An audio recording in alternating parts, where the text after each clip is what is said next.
fort.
Bienvenue à la bibliothèque, bienvenue de la part de l'université, bienvenue à Emmanuel Tuny, écrivain, musicien, enseignant, philosophe, auteur du roman Le Silure, dont nous fêtons la réédition papier et numérique aux éditions Gwen Catala en 2019.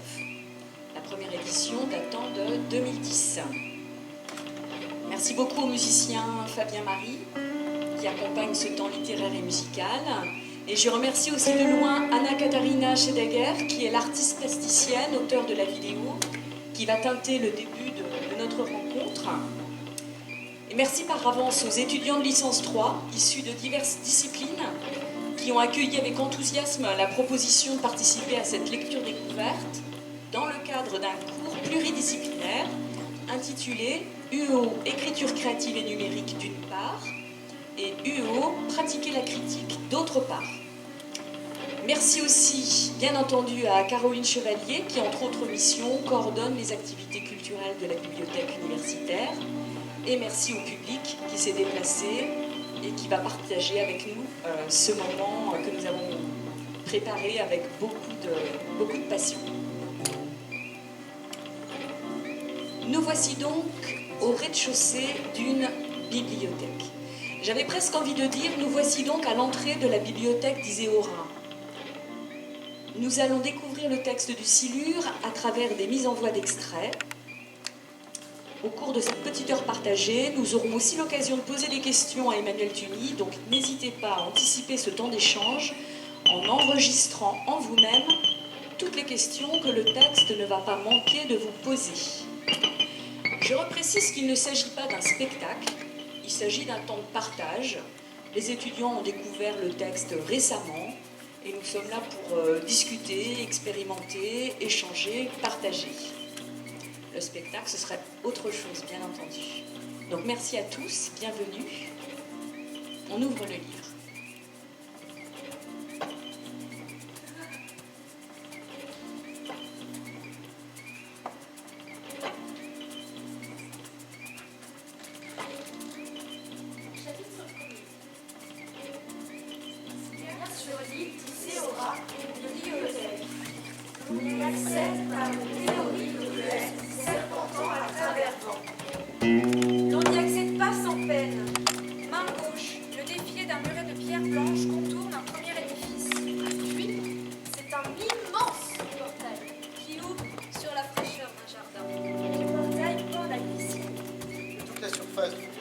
L'application de craie par des mains appliquées a fait un tour lent, régulier. De part et d'autre du premier portail, deux enfants patientent qui portent un chapeau. Poussez le bâton droit du portail et levez légèrement le pied pour éviter le grand butoir de fonte. Car ce qui cède à la pression n'est pas strictement l'équivalent en surface du bâton. Reste un butoir et les enfants riraient. Un chemin pavé de gravier craque sous le pas où un chien noir vient à la rencontre. On s'assied peut-être un long moment sur un banc.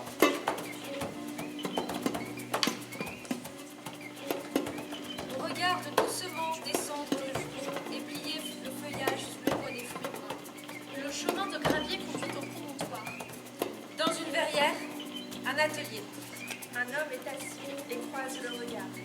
Sa main lourde dégage son visage de la poussière du carreau. Il connaît chacun d'entre nous. Il connaît celui qui passe.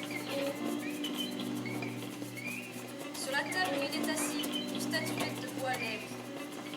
Le front est chauve, les joues abattues sur le point. Sous le tablier solide abattu sur le point.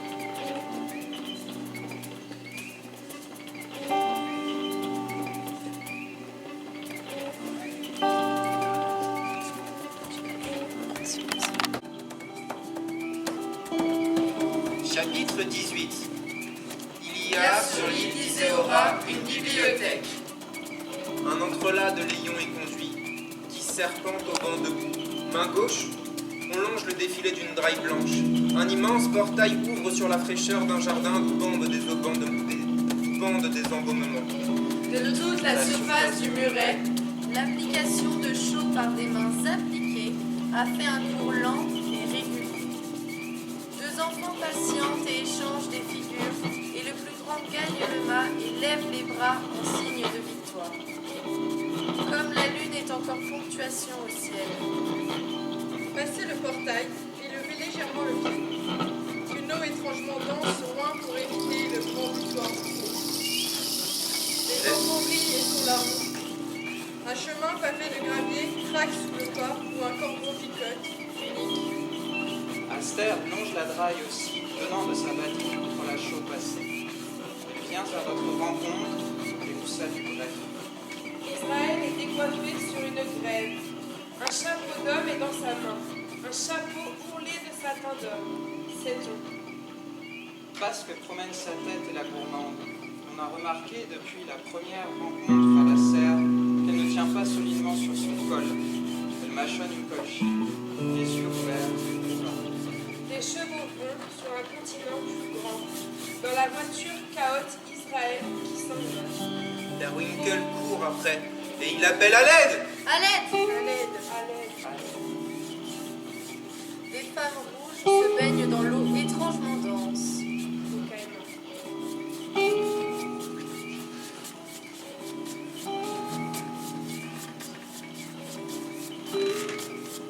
Chapitre 54.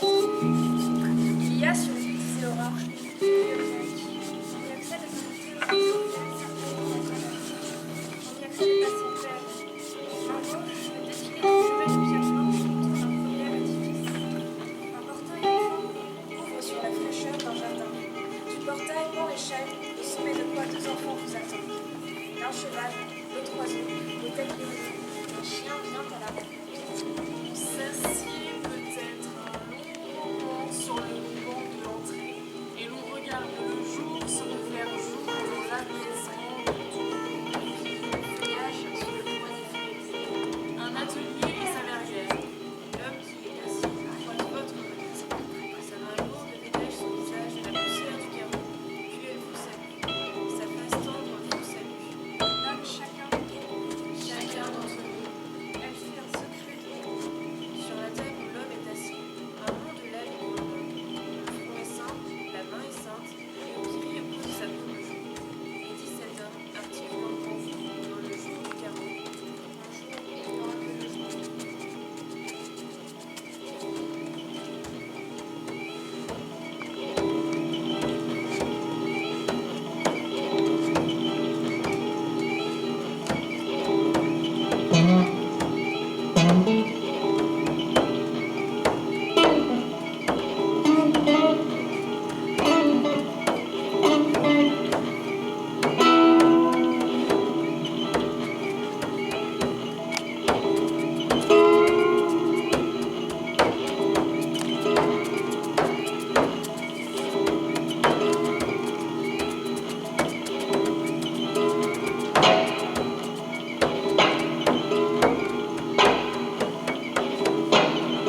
voyageurs portent en long fil de lourdes cannes ou des livres à caractères et ornements marins et les enfoncent dans le sol meuble, formant des rangs réguliers, assez comme de stèles. Perchés sur des échasses, d'autres groupes pénétrés passent de considérables brassées de gelée contre la paroi de la grande salle, préparant le support de la fresque, déjà largement contaminée. Un immense paysage accueille la promenade de Broom et d'Aster, où de deux personnages, tête d'homme et de femme, dans une campagne aux trois laits. Un petit moulin ouvre sur un ruisseau qui actionne une roue d'engrenage et fait voir une bagarre. Un orage crève, et la jeune femme court se mettre à couvert, le visage blanc. Le jeune homme la suit, ébouriffé, laiteux, sous la feuille. Un être est au-dessus pour rien, qui regarde les enfants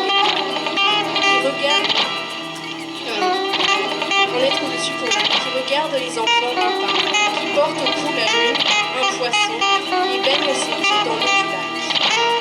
Une barque de pêche et une voile regagnent on ne sait quoi. Broom et Aster font un grand geste. Couchés sur des échafaudages, quelques étudiants qui paraissent, ou que l'on observe, empruntés en tout point à Aster et à Broom, figurent un ciel. Il en est un qui est oiseau, il en est un qui pique, et qu'on tire par la blouse pour qu'il cesse un moment et reprenne son courage. L'enduit nuit, dégoûte, il plonge dans le lac où il précipite. Alors Aster, à la pluie, donne ce qu'il faut dans un grand seau pour que cela tienne. Les bouches des poissons fleurissent. Tombe la pluie. Un ange est assis sur une terrasse naturelle. Cela amuse beaucoup. Et d'aucuns entrent en lutte se déchirant. Les deux sujets dans la campagne ont attendu que la pluie cesse et se caressent un peu, il y a pied.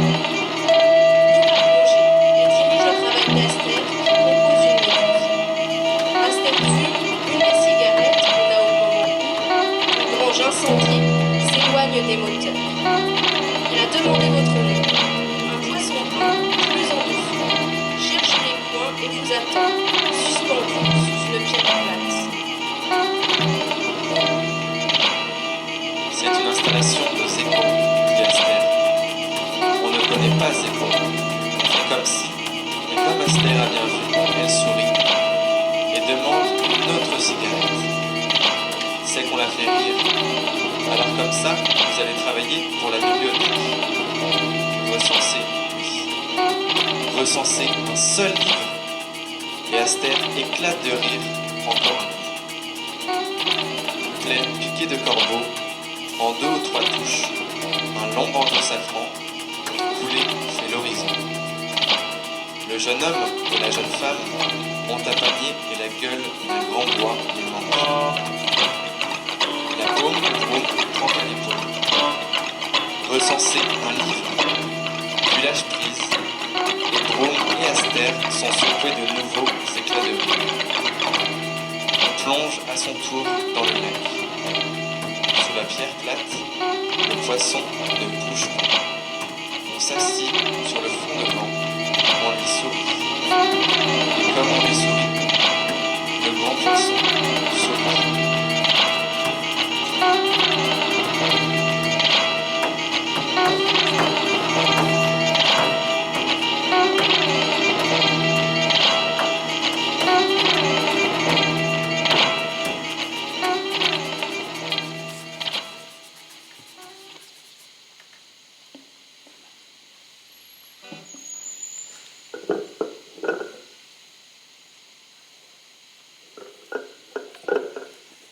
Pensive, administra Primrose un coup de poing, alors lui vient un récit de plus.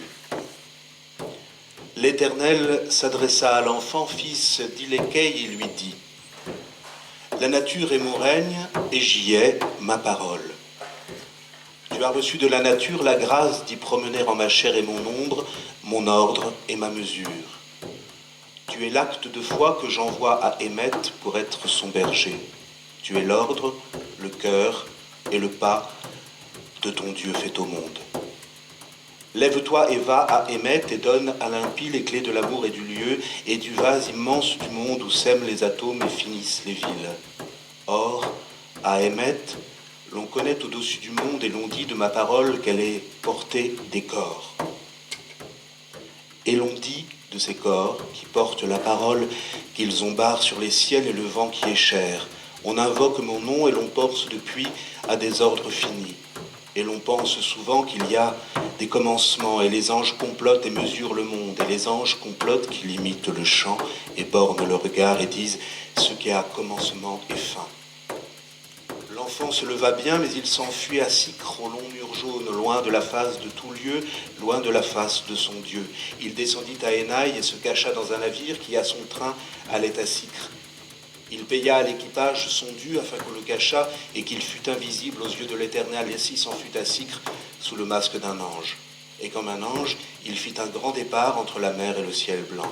Il fit commencement et fin, et fit qu'il y eut des mondes. Traça des cartes sur le sable, il fit un haut, il fit un bas. Il fit la profondeur et ce qui est proche du pas, il fit qu'il y eut un voyage entre la terre et le ciel blanc. Il fit qu'il y eut dessus la mer un soleil qui aura son temps. Il fut un ange et fit qu'il y eut un commencement. Et l'Éternel conçut une tempête, il la fit mêlant ciel et terre. Et le navire presque alors fut le monde, et l'ange se mêla au monde dans un grand mouvement vivant, et cause seule du vivant. Et l'ange prit matière dans ce branle du monde, il y eut un temps du rêve. L'enfant eut un rêve dans tout. Les notonniers prirent peur et ils joignirent leurs mains. Ils se défirent dans le vent de toute dimension et entrèrent au vivant. Alors l'enfant s'endormit, et il y eut un rêve. Qu'il y eut un rêve. Aux nuits de la nuit, il nageait cercle après cercle dans les cercles depuis les cercles, long le sinus du monde vers les morts et Hémet. L'enfant dormait profondément. Les notonniers le supplièrent de leur refaire un Dieu, de se reprendre, d'être entre le ciel et la terre, d'être entre le haut, le bas et le mouvement, l'achèvement. Invoque un Dieu qui soit un ordre. Invoque à Dieu qui soit un ordre, en tout résiste-nous, soit la terminaison de nous et la limite de nos êtres, rends-nous à l'Éternel et commencement et fin. Alors on lança les dés, et le vent les emporta sous la joue qui dormait de l'enfant. Le vent fit que le sort désigna l'enfant pour cause du malheur du monde. Alors on lança les dés, et l'on éveilla l'enfant qui avait un rêve. Sa parole s'éleva, et d'abord ils ne la comprirent pas. Sa parole s'éleva, dans quoi s'inhumait un Dieu. Sa parole articulait un songe et aussi elle était matière. Elle était à ce point la matière du monde qu'ils s'assirent et comprirent et penchèrent dans le vent. Un seul long signe fut parole, un seul long signe dans le monde. Ils penchaient dans le vent, assis, et eux aussi eurent un rêve, et la parole était des morts et des vivants et du monde, et d'un seul grand signe mêlé ou semblable au vent. Et l'un des notonniers lui dit, « Quelle est la langue que tu parles? Quelle est la langue de tes morts? Où sont couchés ceux que tu aimes et qui sont dans le monde? Où sont couchés ceux que tu aimes et qui sont matière du monde? Quelle est la langue dont tu parles? Où reposent ceux que tu aimes? » Et l'enfant répondit, « Je suis Israël et je crains l'Éternel qui a fait la mer et la terre et qui cause qu'il y ait de l'être sur les morts. Il y ait un jardin pour mes morts. Que ce que j'aime soit ce jardin et l'ombre et la souche en mon Dieu. Je suis du pays des pays, je suis de la matière. Je suis de la matière qui est et se reprend depuis l'amour enfin, le grand amour enfin. Je suis l'engendrement d'amour. » Alors les marins lui firent grief de sa fuite et il dit, « Je veux être l'homme, je veux qu'il y ait de l'homme au monde. Je veux qu'il y ait des mondes, je veux la dimension des mondes. » Il dit, « Je veux qu'il y ait mesure au monde, portée et temps. Je veux qu'il y ait, j'ai voulu, un commencement. » Et comme la tempête redoublait, ils ne savaient que faire et tiraient sur leurs joues geignant, et leur âge emportait le monde. Alors l'enfant fut dans la mer, et de la lumière la baigna.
profiter de votre présence à tous les deux et puis du fait qu'on se retrouve là en communauté autour de ce silure pour poser quelques questions.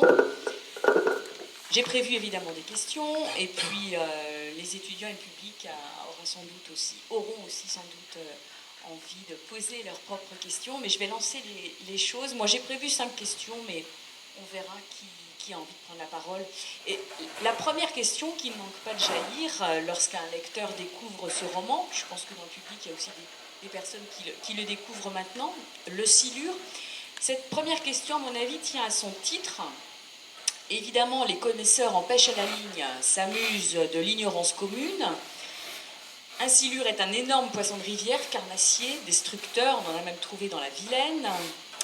Et on a tôt fait de le classer parmi les monstres, les repoussoirs de la nature. Or, le silure dans ce roman est évidemment ambivalent, dévoué, doué de sentiments finalement. Qu'est-ce qui vous intéressait dans cette figure du monstre poisson ?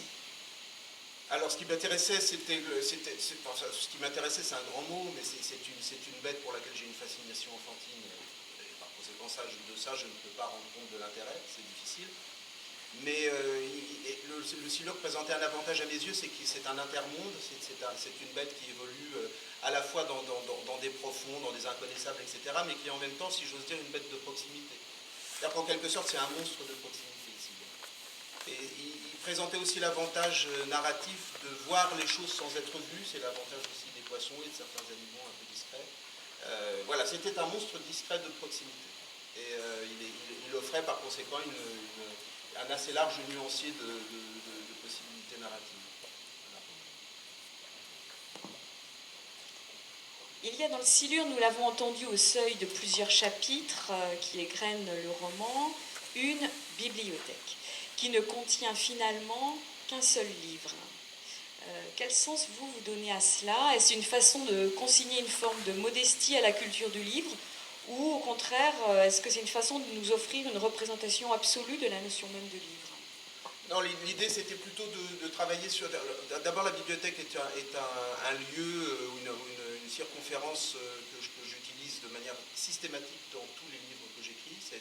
Il y a toujours dans mes livres des bibliothèques. Elles sont en général tenues par un personnage qui est itératif, en fait, qui réapparaît de livre en livre. Et là, en l'occurrence, la bibliothèque d'Isèvres, la bibliothèque de cette île, je voulais qu'elle fût conçue autour de l'idée de livre des livres. Voilà. Ce serait quoi une bibliothèque qui ne contiendrait qu'un livre, qui serait le livre des livres. Par exemple, la question que pose le Talmud, c'est est-ce que le livre des livres est encore un livre ? Voilà, et ils sont un certain nombre de personnages à se heurter à cette question. Est-ce que le livre qui les subsumerait tous est encore un livre, ou est-ce que c'est une transcendance du livre ? Auquel cas, y a-t-il encore du livre quand il n'y en a plus ? Enfin bref, toutes ces choses.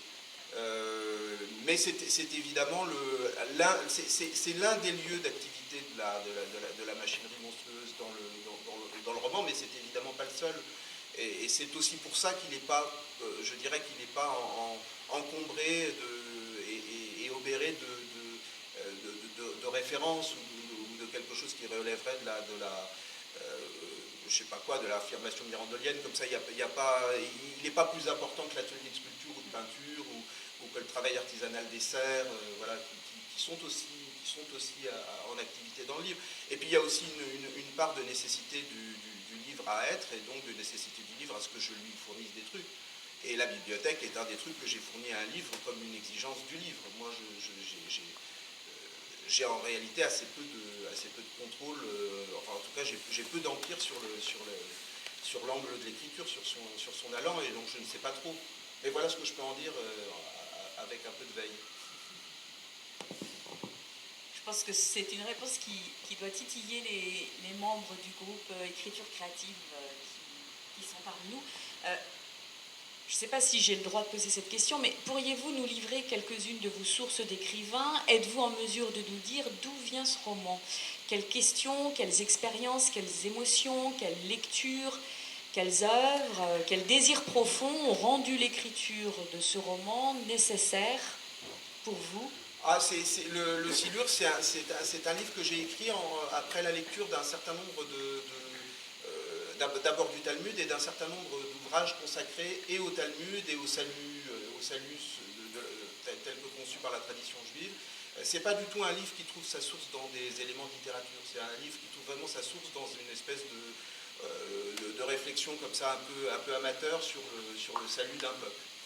C'est vraiment un livre, de mon point de vue, c'est un livre sur Israël, voilà, c'est comme ça que je le vois. Sur Israël le peuple, sur Israël le salut, sur Israël la pensée, sur Israël la critique de la pensée. C'est un livre qui est tout de même essentiellement nourri par des réflexions, des lectures et des réflexions d'ordre philosophique ou historique. Ça, je remercie mon frère qui m'a beaucoup aidé sur ce terrain. Mais voilà, c'est pas du tout un livre qui puisse ses sources dans de la littérature. D'ailleurs, c'est assez rare que j'écrive un livre qui puisse ses sources dans la littérature parce que j'en lis peu. Et j'ai honte un peu de le dire devant les étudiants, parmi lesquels certains miens, mais j'en lis peu de la littérature, moi. Vraiment. Ah oui, donc finalement, le prénom commun de ces deux personnages, Israël, trouve aussi cette explication. L'idée de départ, qui est une idée un peu de coin de table utilisée, c'était de faire en sorte que deux parts... un département d'un sort unique, un département d'Israël, une partition d'Israël, avait suscité chez moi la volonté de réunir ces deux parties. Évidemment, dans un endroit du non-monde où ce serait possible. Donc il y avait cette idée de la réunion, de la transcendance des partitions, qui est aussi une obsession de mes livres de philo. Mais c'était vraiment une idée, des retrouvailles, de la conjonction, de la reconjonction des identités, à travers un meurtre symbolique, effectivement, une séduction et un meurtre symbolique. Peut-être que dans le public, il y a des questions qui se préparent. Moi, j'en ai encore quelques-unes en réserve, mais prenez la parole.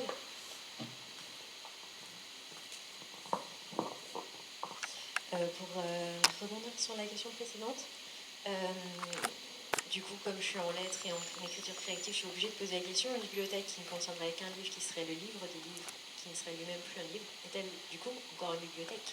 Alors, le silure répond un peu à ça, enfin le livre y répond en transformant, cette bibliothèque se transforme, elle se métamorphose en un dentier.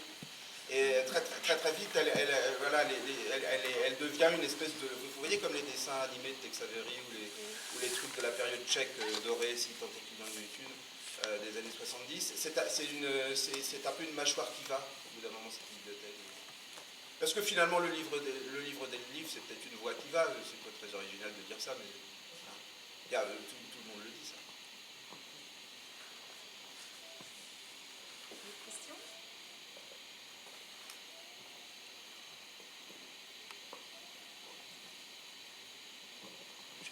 Je vais relancer les choses sur le silure, parce qu'il flotte dans cette écriture qu'on a écoutée, parcourue, mais aussi, je crois, dans la musique, qu'on a aussi entendue, partagée.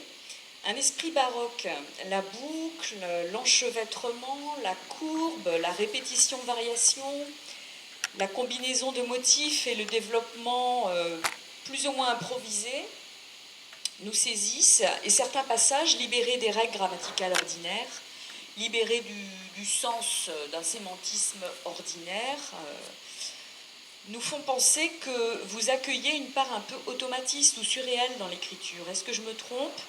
Comme si la possibilité de l'événement était toujours à fleur de création.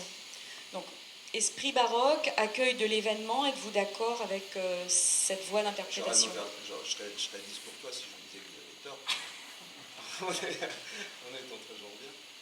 Mais non, moi je ne suis pas d'accord avec cette définition du baroque, je ne vois pas les choses comme ça. Moi, ce que je vois dans le baroque, le contraire à proximité, encore une fois, le contraire à proximité, ou l'inverse à proximité du maniériste, je le vois davantage comme une espèce d'enthousiasme échevelé, c'est le cas de le dire en ce qui me concerne, d'enthousiasme un peu viride, comme ça, un peu puissant de la possibilité de faire à partir d'une forme, de la possibilité de susciter des expansions d'une forme donnée. C'est comme ça que je vois le baroque. Je ne le vois pas du tout comme un exercice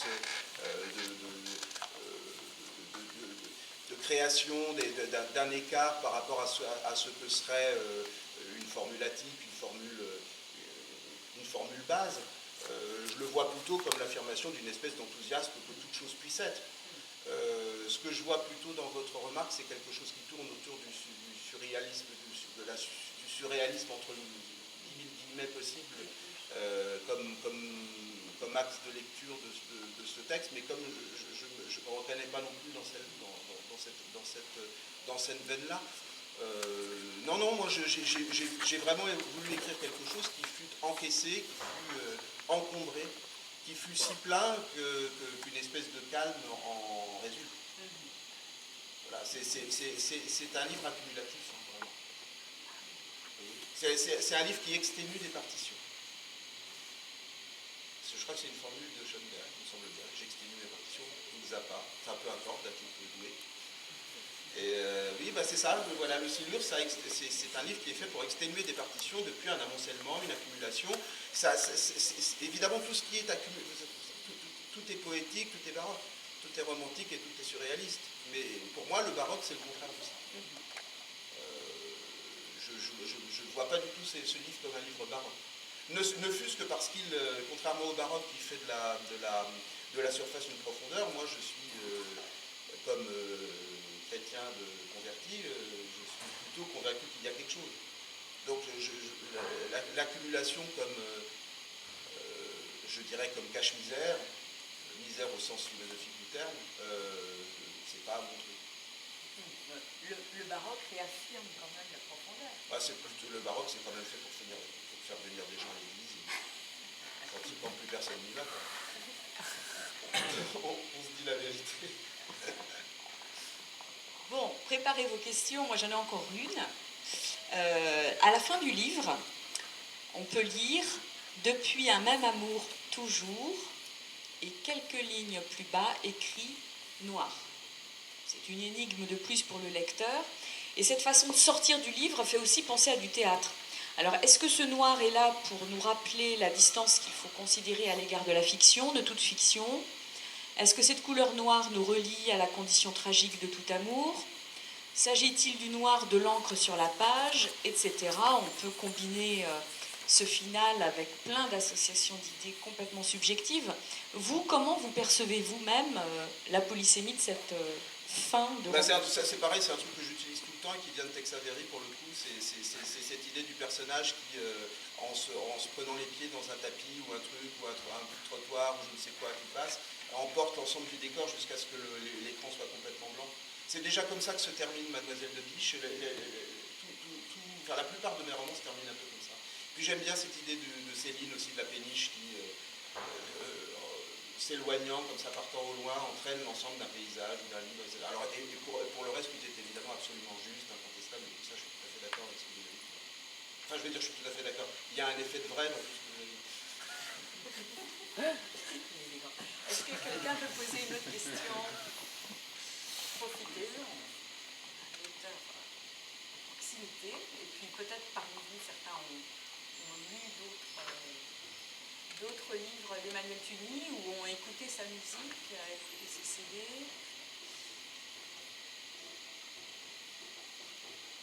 On a prévu pour prolonger cette rencontre un temps de musique et aussi un temps de lecture par Fabien. Donc organisez-vous comme vous voulez. La vidéo continue à tourner. On pourra aussi en dire deux mots si vous avez envie.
Bientôt, l'on est sur le seuil et l'on s'engouffre dans le couloir cobalt, derrière les Iliens que le chimiste Dippel marque au passage d'un pinceau plongé dans un pot de peinture bleue, mouchetant le dallage.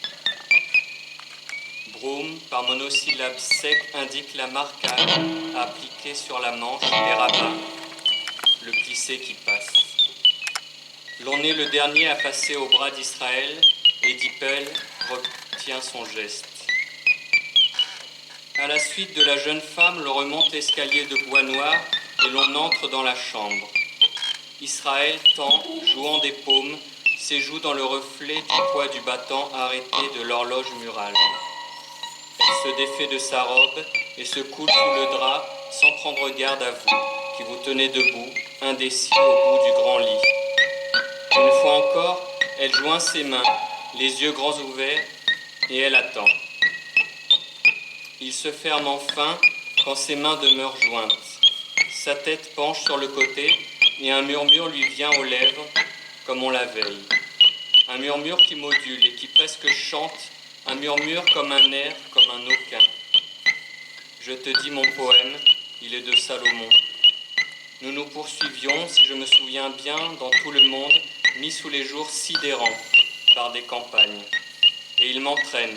Et je reçois de son or et son miel toute joie sur le monde, où passant je le suis, et son rire a de l'étoile la plus grande portée en ce monde.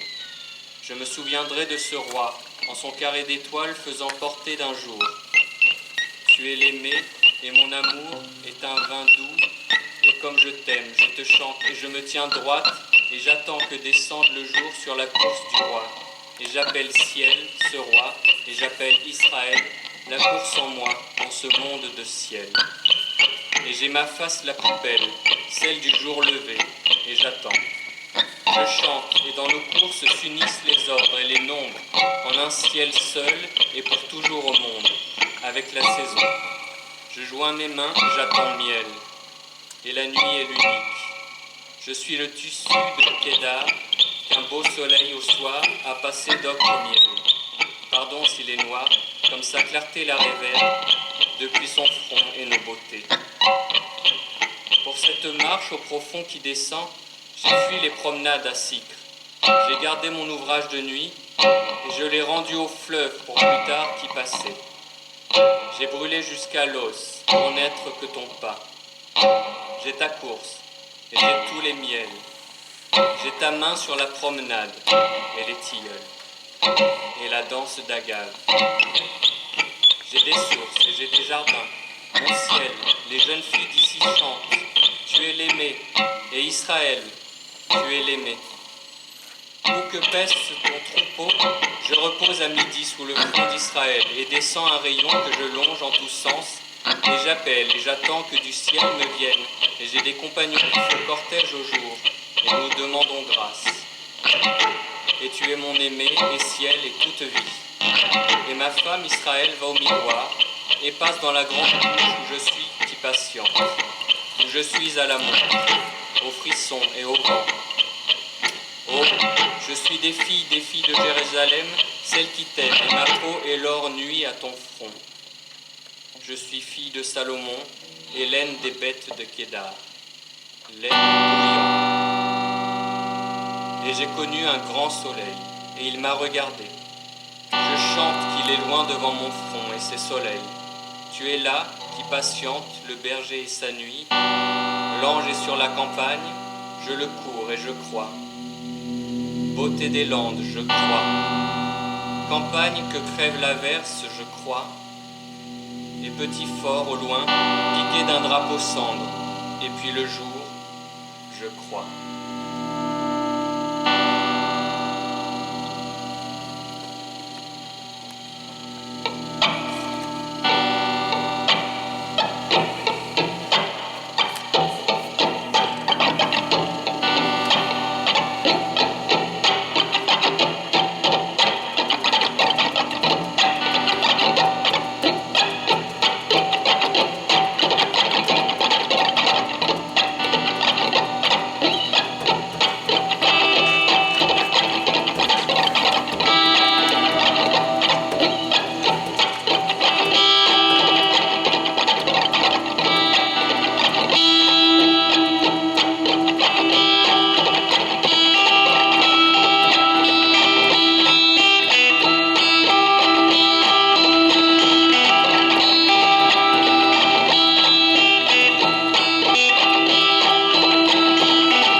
merci à vous, aux étudiants à l'université, etc., à la bibliothèque. Enfin, c'était adorable à vous.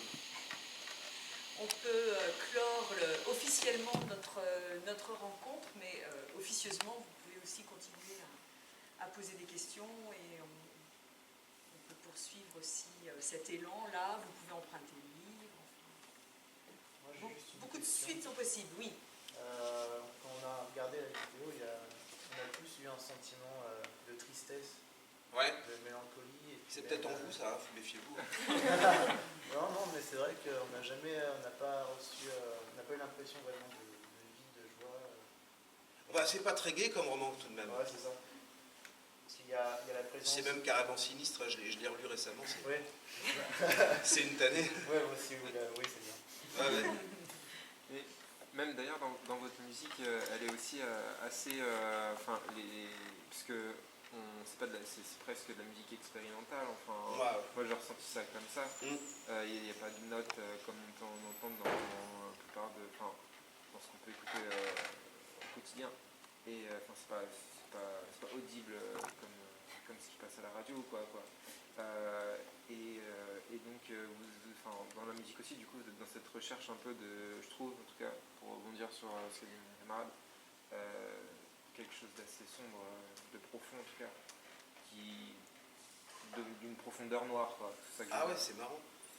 Ça fera plaisir à mes musiciens qui considèrent en général que je suis plutôt le Carlos de la bande, quoi. Donc ça me fait vraiment plaisir d'entendre que je suis un peu profond, quoi. Ouais, non, la dimension tragique qui est en moi m'avait un peu échappé ces dernières années. Mais c'est bien de la reconvoquer, ça me fait plaisir. Tu vois, putain, je suis triste. C'est un peu méditatif. Oui, voilà. Un peu méditatif. Ah oui, ça oui. C'est la musique de... Oui, je sais, c'est formidable d'ailleurs ce disque-là. C'est un disque éthiopien, vachement bien. Ah, c'est génial. C'est expérimental, ça. Ah oui, puis là, il y a des notes. Ouais, voilà. C'est pas saturé ni rien. Ok, bon bah... Pas de regret, pas de questions contenues. Non, c'est bon. Merci beaucoup aux personnes qui se sont jointes à ce groupe. C'était très agréable d'avoir ouvert notre cercle. Puis à bientôt pour ceux que j'aurai. J'ai peut-être des étudiants que j'aurai au second semestre, j'en sais rien. C'est pas ce groupe-là. C'est pas ce groupe-là. D'accord.